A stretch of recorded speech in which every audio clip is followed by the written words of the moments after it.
सफ़ीना दिन रात काम करती है, लेकिन काम में अगर 1-2 मिनट लेट भी हो जाए तो माँ उसको बर्दाश्त नहीं करती। जूस आने में थोड़ा सा ही टाइम रह जाता है तो आगे से उसका शौहर भी लड़ने लग जाता है कि तुम्हें बातें नहीं बनानी चाहिए बल्कि माँ को सॉरी बोलना चाहिए और अपने नाश्ते की तरफ तवज्जो दो।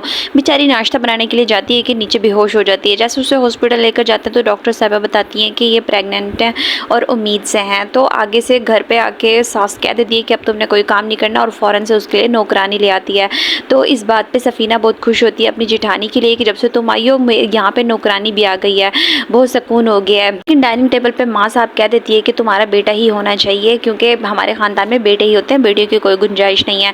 दूसरी तरफ अपने छोटे बेटे को इजाज़त दे देती है कि तुम्हें मोहब्बत की मैं इजाज़त देती हूँ, वो भी सिर्फ और सिर्फ अपने ख़ानदान में नूर बानो के साथ। आगे से कहता है कि माँ ये सब मेरे लिए ही क्यों, तो वो कहती है तुम मेरे हीरो जो हो इसलिए सिर्फ तुम्हें इजाज़त है।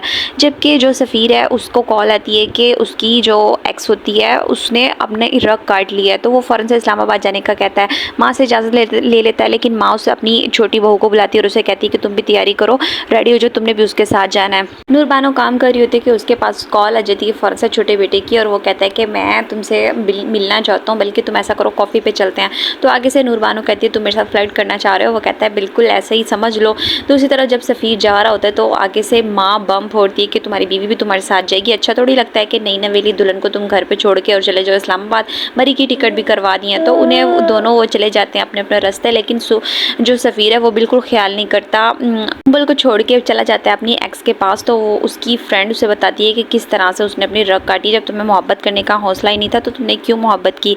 जबकि माँ कॉल करती है सुंबल को, उससे पूछती है कि कहाँ पे है, तो वो बताती है कि वो तो सुबह से गायब है। तो आगे से वो कहती है कि हर किसी को थाली पे रख के नसीब नहीं मिल सकता, जितना कुछ मिल गया है तुम उसको निभाना सीखो और जाके उसे कॉल करो और ख्याल करो अपने शौहर का।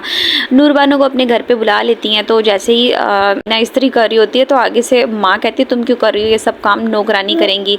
और नूर बानो का इतना ख्याल करती है, ये बात सफ़ीना को भी खटक रही होती है कि ये इतना ज़्यादा इसके क्लोज कैसे हो रही है। मैं नूर बानो को ये भी कह देती है कि तुम यहाँ पे आती हो तुम अपने बाप को ना बताना, वरना तुम्हें मुझसे मिलने की इजाज़त नहीं देगा वो। सफ़ीर आ जाता है अपनी एक्स को देख के, बहुत ही ज़्यादा उसका दिल दुखता है कि मैंने क्या हालत कर दी है इसकी।